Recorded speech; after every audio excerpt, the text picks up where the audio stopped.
What's going on, YouTube? It's Maisha T. Hill, and today I am sitting with the thought of love. I have been working on learning to love myself because I realized I haven't loved myself. And this last few weeks have been a journey on what does it really mean to bring myself to love myself.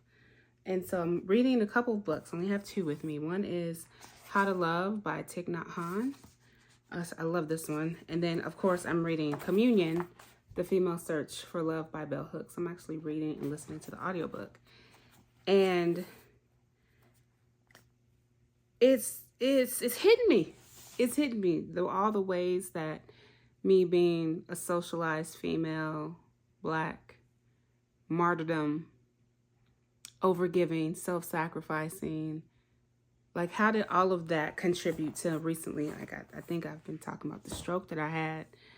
And I think a lot of it is I didn't love myself, being on autopilot all the time, every day, just doing things for the sake of doing things. And so I am really sitting with, what does it mean to love yourself? What does love look like in a body that has beat itself up?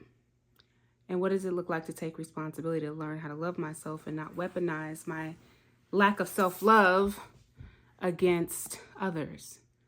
And it has showed up in so many ways. I think one of the biggest ways it has shown up for me is like disassociation. So love requires like responsibility, right?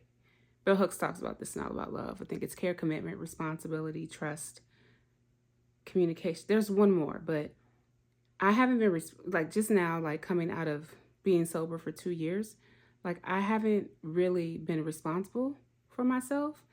And I also have disassociated when it's time to take responsibility for the actions that I've taken. And that disassociation looks like not admitting that I've done something. It's looked like, moments of, I didn't say that. What are you talking about? Which could feel like emotional gaslighting. And I've done it to myself and I've done it to others, right? So this is just that post of really thinking about what love means. And I spend a lot of time thinking about love. Like, what is love? Is it like just this word we throw around? And All About Love by Bell Hooks, she talks a lot about love being in action and these acronyms of care, commitment, responsibility, trust. And in order for me to even think about that, I have to ask myself, do I love myself? Do I trust myself? Do I care about myself? Am I responsible for myself? Right? So like Bell Hooks is a beautiful definition, but it's like real talk. If I have been performing love all of these years, like how come I haven't been loving myself? Because love is a performance, right? Like I can tell someone I love them, but am I buying their love? Am I proving that I love them by what I do for them? And so just really wrestling, y'all, like conflating the actions that I'm doing were love, but was it also self-sabotage? Because sometimes I've done some really big actions out of love, but left myself on the back burner.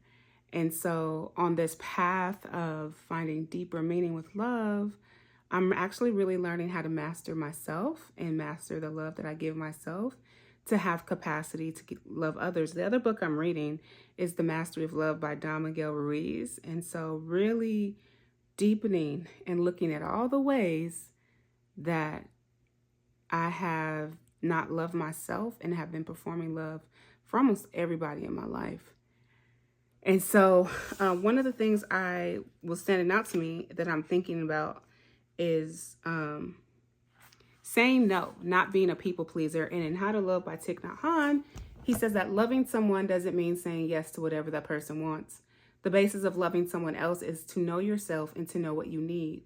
I know a woman who had suffered very much because she couldn't say no from the time she was young. Whenever a man asked her for something, she felt she had to say yes, even when she didn't want to. It is important that loving another person doesn't take priority over listening to yourself and knowing what you need. And one of the things that I've learned being a practitioner of direct, compassionate communication is that we all don't know our needs. We have these unmet needs and we use specific strategies to get these needs met. And some of those strategies we usually use is people pleasing. Some of the strategies we use to get needs met is overgiving. And so as I'm deepening my practice with DCC and meditation and movement, I'm really learning like the self-love really is an action that starts with me. And The Female Search of Love, Bell Hooks says, women, more so than men, spend an astounding amount of money to learn more about the nature of intimacy, to learn ways to make relationships work. Yet we've erected no schools of love, no think tanks that help to understand love better, nor have we created a diverse, large body of insightful writing on the subject. The time has come for women who are genuinely and passionately concerned with love to insist that love be valued in our culture. And this insistence must stem concretely from the willingness to acknowledge our historical role in the devaluation of love.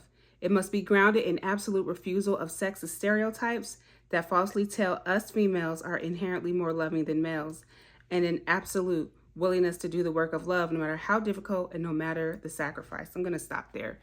Y'all got to get this book. Get Bell Hooks' whole love series, okay? Your life will be transformed. There's not a Bell Hooks book that hasn't changed my life. I love you. Rest in peace, ancestor.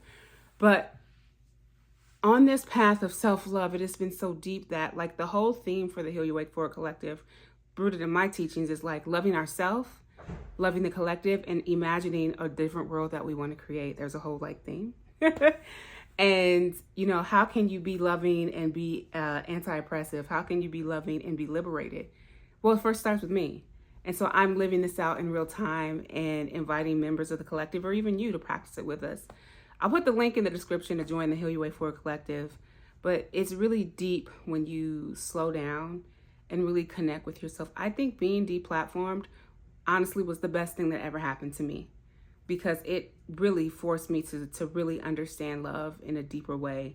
Not just a wordplay, but actually what it truly means. Whether it's myself, my children, partner, mom, brothers, dad, sisters, community members, until I fully like transmute this energy of the sacrificial lamb. That felt so good to say out loud. I will not truly love myself. And this has been just a beautiful journey of unfolding. I am really looking forward to seeing what this year has in store with this new practice of love. And I'm really daring myself to talk about love more boldly and broadly and actually research the subject. Between Thich Nhat Hanh, Bell Hooks, Terrence Real, might even have to talk to my good friend, Dr. Schwartz, Dr. Tame. I might have to call in Jaya John, all the big dogs, to help me like break this down for myself and like truly like help the collective think about love from a liberated standpoint, love from a standpoint of like the self. And it's one thing to be aware. You know what I'm saying? It's like being sober. It's one thing to be aware I had a problem, but it was like taking that action of like, okay, I got to go deeper than awareness. What's next? And literally just waking up one day and saying, I'm good. Or saying it's a good day to have a great day and I'm grateful to be alive, so that I would no longer like put something that was literally poisoning me from the inside. So that's today's kind of daily check-in. I'll be back tomorrow towards the end of the night with another, but stay tuned. If you're interested in working with me, you can join my the Heal Your Way Forward Collective, the Hella Grateful community. There's so many ways to connect. But let's see what unfolds. Let's see the best. What's left to come. Peace.